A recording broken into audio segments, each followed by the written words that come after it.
ಮಗದೊಂದು ಕಡೆ ಲೋಕಭವನದ ದೃಶ್ಯಾವಳಿಗಳನ್ನು ಗಮನಿಸ್ತಾ ಇದ್ರೆ ವೀಕ್ಷಕರೇ, ಇನ್ನೇನು ಕೆಲವೇ ಕ್ಷಣಗಳಲ್ಲಿ ಪ್ರಮಾಣ ವಚನ ಕಾರ್ಯಕ್ರಮವೂ ಸಹ ಶುರುವಾಗುತ್ತೆ. ರಾಜ್ಯಪಾಲರಾದಂಥ ಥಾವರ್ ಚಂದ್ ಗೆಹ್ಲೋಟ್ ಅವರು ಸಚಿವರುಗಳಿಗೆ, ನಿಯೋಜಿತ ಸಚಿವರುಗಳಿಗೆ ಪ್ರಮಾಣ ವಚನವನ್ನು ಬೋಧನೆ ಮಾಡ್ತಾರೆ. ಮುಖ್ಯಮಂತ್ರಿಗಳು ಇರ್ತಾರೆ, ಮುಖ್ಯಮಂತ್ರಿಗಳು ಇದ್ದೇ ಇರ್ತಾರೆ. ಆದರೆ ಮುಖ್ಯಮಂತ್ರಿಗಳ ಜೊತೆಗೆ ಯಾರೆಲ್ಲ ಬರ್ತಾರೆ ಅನ್ನುವಂಥದ್ದು ಈಗಿರ್ತಕ್ಕಂಥ ದೊಡ್ಡ ಯಕ್ಷ ಪ್ರಶ್ನೆ. ಕೆಪಿಸಿಸಿ ಅಧ್ಯಕ್ಷರು ಬರ್ತಾರಾ, ಮಾಜಿ ಮುಖ್ಯಮಂತ್ರಿ ಸಿದ್ದರಾಮಯ್ಯನವರು ಬರ್ತಾರಾ, ಡೆಲ್ಲಿಯಿಂದ ಯಾವೆಲ್ಲ ಕಾಂಗ್ರೆಸ್ ನಾಯಕರು ಬರ್ತಾರೆ, ಈ ಎಲ್ಲ ಪ್ರಶ್ನೆಗಳನ್ನು ಇಟ್ಕೊಂಡೆ ನಾವು ಇವತ್ತಿನ ಪ್ರಮಾಣ ವಚನ ಕಾರ್ಯಕ್ರಮವನ್ನು ನೋಡಬೇಕಾಗಿದೆ. ಇದೆಲ್ಲದರ ನಡುವೆ ವೀಕ್ಷಕರೇ, ಈಗೇನು ಲಿಸ್ಟನ್ನು ನಾವು ಫೈನಲ್ ಮಾಡಲಿಕ್ಕೆ ಈ ಕ್ಷಣಕ್ಕೂ ಸಹ ನಮಗೆ ಗೊತ್ತಾಗ್ತಲ್ಲ ಯಾವ ಲಿಸ್ಟನ್ನು ಹೇಳಬೇಕು, ಯಾವ ಲಿಸ್ಟನ್ನು ಹಾಕಬೇಕು ಅಂತ. ಯಾಕೆಂದರೆ ಮೂರು ಸಲ ಲಿಸ್ಟ್ಗಳನ್ನ ಚೇಂಜ್ ಮಾಡ್ಕೊಂಡು ಆಗಿರ್ತಕ್ಕಂಥದ್ದು ಇದೆಯಲ್ಲ, ಇದು ನಿಜಕ್ಕೂ ಸಹ ಒಂದು ರೀತಿಯಾಗಿ ಬಹುಶಃ ಮುಂದಿನ ಕೊನೆ ಗಳಿಗೆವರೆಗೂ, ಅಂದರೆ ಇನ್ನೇನು 5 ಗಂಟೆಗೆ ಪ್ರಮಾಣವಚನ ಕಾರ್ಯಕ್ರಮ ಶುರುವಾಗುತ್ತೆ.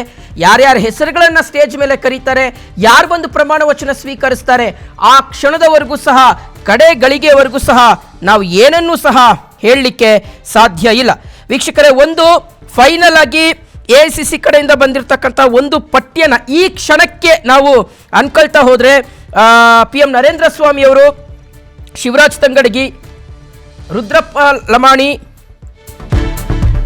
Okay, ಮತ್ತೊಂದಿಷ್ಟು updates ಲಭ್ಯವಾಗ್ತಿದೆ. ಕಾಂಗ್ರೆಸ್ನಲ್ಲಿ ಅಸಮಾಧಾನದ ಬೆಂಕಿ ಧಗಧಗಿಸ್ತಾ ಇದೆ. ಸುಮಾರು 10 ಕಾಂಗ್ರೆಸ್ ಶಾಸಕರು ರಾಜೀನಾಮೆಯ ಬೆದರಿಕೆಯನ್ನು ಹಾಕಿದ್ದಾರೆ. 4 ಅಲ್ಲ 10ಕ್ಕೆ ಏರಿಕೆಯಾಗಿದೆ. ಆಲ್ರೆಡಿ ಬೇಳೂರು ಗೋಪಾಲಕೃಷ್ಣ, ಅಯ್ಯೋ ಬೇಳೂರು ಗೋಪಾಲಕೃಷ್ಣ ಅವರಂತೂ ನಾನು ಮಂತ್ರಿ ಆಗೇ ಬಿಟ್ಟೆ ಅನ್ಕೊಂಡಿದ್ರು. ಯಶವಂತ ರಾಯಗೌಡ ಪಾಟೀಲ್, ತನ್ವೀರ್ ಸೇಠ್, ಪ್ರಿಯಾ ಕೃಷ್ಣ, TB ಜಯಚಂದ್ರ, ಹಂಪನಗೌಡ ಬಾದರ್ಲಿ, ಇಷ್ಟು ಜನರು ರಿಸೈನ್ ಮಾಡ್ತೀನಿ ಅಂತ ಹೇಳ್ತಾ ಇದ್ದಾರೆ. ಭದ್ರಾವತಿಯ ಸಂಗಮೇಶ್, ಸುಬ್ಬಾರೆಡ್ಡಿ, 10 ಜನ, 4 ಜನ ಇದ್ರು, ಈಗ 10 ಜನ, 10ಕ್ಕೆ ಏರಿಕೆಯಾಗಿದೆ. ಲಿಸ್ಟ್ ದೊಡ್ಡದಾದ್ರೂ ಅಚ್ಚರಿ ಪಡಬೇಕಾಗಿಲ್ಲ. 10 ಕಾಂಗ್ರೆಸ್ ಶಾಸಕರು ರಾಜೀನಾಮೆಯ ಬೆದರಿಕೆಯನ್ನು ಒಡ್ಡಿದ್ದಾರೆ. ಬೇಳೂರು ಗೋಪಾಲಕೃಷ್ಣ ಅವರಂತೂ ಇನ್ನೇನು ಮಂತ್ರಿ ಆಗೇ ಬಿಟ್ರು ಅಂತ ಎಲ್ಲರೂ ಅನ್ಕೊಂಡಿದ್ರು. ಆಕ್ಚುಲಿ ಹಂಗೆ ಇತ್ತು ಬಿಡಿ ಲೆಕ್ಕಾಚಾರಗಳು. ಆದರೆ ಅಚ್ಚರಿ, ಅವ್ರಿಗೆ ಮಂತ್ರಿ ಸ್ಥಾನ ಸಿಕ್ಕಿಲ್ಲ. ಯಶವಂತರಾಯಗೌಡ ಪಾಟೀಲ್ ಅವರಂತೂ ನಾನು ರೆಸಿಗ್ನೇಷನ್ನ ತಗೊಂಡೋಗಿ ಕೊಟ್ಟೇ ಬಂದ್ಬಿಟ್ರು ವಿಧಾನಸಭೆಯ ಕಾರ್ಯದರ್ಶಿಗಳಿಗೆ. ರೆಸಿಗ್ನೇಷನ್ ಅಂತೂ ಕೊಟ್ಟೇ ಬಂದವ್ರೆ. ಸ್ಪೀಕರ್ ಅದನ್ನು ಕನ್ಸಿಡರ್ ಮಾಡಲಿ, ಅದನ್ನು ರಿಜೆಕ್ಟ್ ಮಾಡಲಿ, ನಾನಂತೂ ಇರಲ್ಲ, ಶಾಸಕನಾಗಿ ನಾನು ಮುಂದುವರಿಯಲ್ಲ ಅಂತ ಯಶವಂತರಾಯಗೌಡ ಪಾಟೀಲ್ ಅವರು ಹೇಳ್ಬಿಟ್ಟಿದ್ದಾರೆ. ಸೊ ಈಗ ಒಬ್ಬೊಬ್ಬರೇ ಈಗ ರಾಜೀನಾಮೆಯ ಒಂದು ಮನಸ್ಥಿತಿಗೆ ಬರ್ತಾ ಇದ್ದಾರೆ. So Rudrappa Lamani, KS Basavanthappa, B Nagendra, Raghumurthy, Zameer Ahmed Khan, Rizwan Arshad, Santosh Lad, Madhu Bangarappa, Puttarang Shetty, Mankal Vaidya ಹೆಸರಿಲ್ಲ, ಚೇಂಜ್ ಆಗಿದೆ. SS ಮಲ್ಲಿಕಾರ್ಜುನ್ ಬಂದಿದ್ದಾರೆ ಆ ಲಿಸ್ಟಿಗೆ. ಅಜಯ್ ಸಿಂಗ್, ಚೆಲುವರಾಯಸ್ವಾಮಿ, ಶಿವಲಿಂಗೇಗೌಡ, ಬಾಲಕೃಷ್ಣ, NS ಬೋಸ್ರಾಜು, ಆಮೇಲೆ ಗಾಯತ್ರಿ ಅವರ ಹೆಸರು ಬದಲಾಗಿ NS ಬೋಸ್ರಾಜು, ಬಸವರಾಜ ರಾಯರೆಡ್ಡಿ, ವಿಜಯಾನಂದ ಕಾಶಪ್ಪನವರ್, ಲಕ್ಷ್ಮಣ ಸವದಿ. ಒಬ್ಬರು ಮಹಿಳಾ ಪ್ರಾತಿನಿಧ್ಯ ಇಲ್ಲ ಸಂಪುಟದಲ್ಲಿ. ಒಂದು ವಿಚಾರ. ಎರಡನೆಯದು, ಟೋಟಲ್ 33ರಲ್ಲಿ ವೀಕ್ಷಕರೇ, 33ರಲ್ಲಿ 22 ಹಳಬರಿಗೆ, 11 ಹೊಸಬರಿಗೆ, 22 ಹಳಬರಿಗೆ, 11 ಹೊಸಬರಿಗೆ ಈ ಬಾರಿ ಅವಕಾಶವನ್ನು ಮಾಡಿಕೊಡಲಾಗಿದೆ. ಆಕ್ಚುಲಿ ಒಂದು ಚರ್ಚೆ ಏನಿತ್ತು ಅಂದರೆ, ಈ ಸಲ ಹೈಯೆಸ್ಟ್ ಪ್ರಾತಿನಿಧ್ಯ ಹೊಸ ಮುಖಗಳಿಗೆ ಅವಕಾಶ ಕೊಡಬಹುದು ಅಂತ. ಅಂದರೆ ಈ ಹಿಂದೆ ಯಾರು ಮಂತ್ರಿಗಳಾಗಿರ್ಲಿಲ್ವೋ ಅವ್ರಿಗೆ ಅವಕಾಶ ಮಾಡಿಕೊಡ್ಬಹುದು. 60:40 ರೇಷಿಯೋವನ್ನು ಈ ಸಲ ಪರಿಗಣಿಸ್ಬೋದು ಅನ್ನುವ ರೀತಿಯಾದಂಥ ಚರ್ಚೆ ಇತ್ತು. ಆದರೆ ಫೈನಲಿ ಈಗ 22-11 ಅನ್ನುವ ಒಂದು ರೇಷಿಯೋದಲ್ಲಿ ಕಾಂಗ್ರೆಸ್ ಹೈಕಮಾಂಡ್ ಸಂಪುಟದ ಲಿಸ್ಟನ್ನು ಫೈನಲ್ ಮಾಡಿದೆ. ಒಂದಷ್ಟು ಜನರಿಗೆ ಖುಷಿ ಇದೆ, ನಾವು ಮಂತ್ರಿ ಆಗ್ತಾ ಇದ್ದೀವಿ ಅಂತ. ಪಕ್ಷ ನಮ್ಮನ್ನು ಪರಿಗಣಿಸಿದೆ, ನಾವು ಪಕ್ಷಕ್ಕೋಸ್ಕರ ದುಡ್ದಿರ್ತಕ್ಕಂಥದ್ದನ್ನು ಅವ್ರು ಕನ್ಸಿಡರ್ ಮಾಡಿದ್ದಾರೆ, ನೋಡಿದ್ದಾರೆ, ಗಮನಿಸಿದ್ದಾರೆ. ಮುಂದೆ ಉಳಿದಿರ್ತಕ್ಕಂಥ ಈ ಅಲ್ಪ ಅವಧಿ ಏನಿದೆ, ಈ ಅಲ್ಪ ಅವಧಿಯಲ್ಲಿ ಪಕ್ಷವನ್ನು ಸಂಘಟನೆ ಮಾಡೋದರ ಮೂಲಕ ಮತ್ತು ತಮ್ಮ ಇಲಾಖೆಯನ್ನು ಬಹಳ ಸಮರ್ಪಕವಾಗಿ ಎಫೆಕ್ಟಿವ್ ಆಗಿ ನಿಭಾಯಿಸೋದರ ಮೂಲಕ ಸರ್ಕಾರಕ್ಕೆ ಮತ್ತು ಪಕ್ಷಕ್ಕೆ ಖ್ಯಾತಿಯನ್ನು ತಂದು ಕೊಡ್ತೀವಿ ಅನ್ನುವ ಮಾತುಗಳನ್ನು, ವಿಶ್ವಾಸವನ್ನು ಅವರು ವ್ಯಕ್ತಪಡಿಸ್ತಾ ಇದ್ದಾರೆ.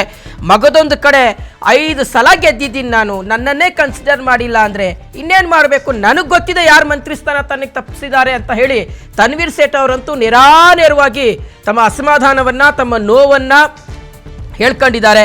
ಇನ್ನು ಯಶವಂತರಾಯಗೌಡ ಪಾಟೀಲ್ ಅವರಂತೂ PNS ವಿಸ್ತಾರ ನ್ಯೂಸ್ ಜೊತೆಗೆ ಮಾತನಾಡ್ತಾ ಇದ್ರು, ನಾನಂತೂ ರಾಜೀನಾಮೆ ಕೊಟ್ಟಿದ್ದೀನಿ, ಮಿಕ್ಕಿದ್ದ ಅವ್ರ ಕಥೆ ಅನ್ನುವಂಥದ್ದು. ಓಕೆ, ಲೋಕಭವನದ ದೃಶ್ಯಾವಳಿಗಳನ್ನು ಗಮನಿಸ್ತಾ ಇದ್ರ ಲೈವ್ ಫುಟೇಜಸ್. ಮುಖ್ಯಮಂತ್ರಿಗಳ ಆಗಮನವಾಗಿದೆ.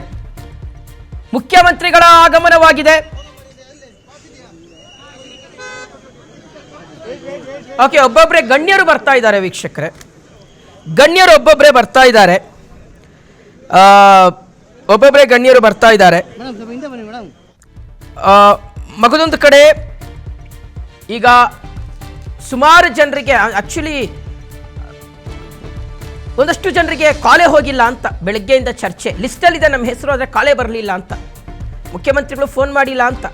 ಆಮೇಲೆ ನೋಡಿದ್ರೆ ಅವ್ರ ಹೆಸರೇ ಇಲ್ಲ, ಅವ್ರನ್ನ ತೆಗೆದಿದ್ದಾರೆ ಅನ್ನೋದು ಚರ್ಚೆ. ಸಾಕಷ್ಟು ಗೊಂದಲ, ಸಾಕಷ್ಟು ಕನ್ಫ್ಯೂಷನ್ಸು, ಆಮೇಲೆ ಅಸಮಾಧಾನ, ಕೋಪ, ತಾಪ, ನಮಗೆ ಸಿಕ್ಕಿಲ್ಲ ಅನ್ನುವ ಬೇಜಾರು, ಮುಂದೆ ನಾವು ಏನು ಮಾಡ್ತೀವಿ ನೋಡಿ ಅನ್ನುವಂಥ ಮಾತುಗಳು, ಇದೆಲ್ಲದರ ನಡುವೆ ಇವತ್ತು ಈ ಒಂದು ಪ್ರಮಾಣ ವಚನ ಕಾರ್ಯಕ್ರಮ ನಡೀತಾ ಇದೆ. ಹೈಕಮಾಂಡ್ ಕಡೆಯಿಂದ ಒಂದು ಸಂದೇಶ ಬಂದಿದೆಯಂತೆ, ಈ ಬೆದರಿಸೋದು, ನಮ್ಮನ್ನು ಬ್ಲ್ಯಾಕ್ ಮೇಲ್ ಮಾಡೋದು, ಇವನ್ನೆಲ್ಲ ಬಿಟ್ಬಿಡ್ರಿ, ಪಕ್ಷ ಏನು ನಿರ್ಧಾರ ತಗೊಂಡಿದೆಯೋ ಅದಕ್ಕೆ ಬದ್ಧರಾಗಿ ಕೆಲಸ ಮಾಡ್ಕೊಂಡು ಹೋಗಿ ಅನ್ನುವ ಸಂದೇಶ ಬಂದಿದೆಯಂತೆ ಹೈಕಮಾಂಡ್ ಕಡೆಯಿಂದ.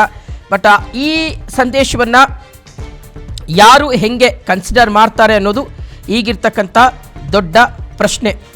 ಸೊ ಫೈನಲಿ DK ಶಿವಕುಮಾರ್ ಅವರ ಸಂಪುಟ ವಿಸ್ತರಣೆ ಆಗ್ತಾ ಇದೆ ವೀಕ್ಷಕರೇ. Full fledged cabinet.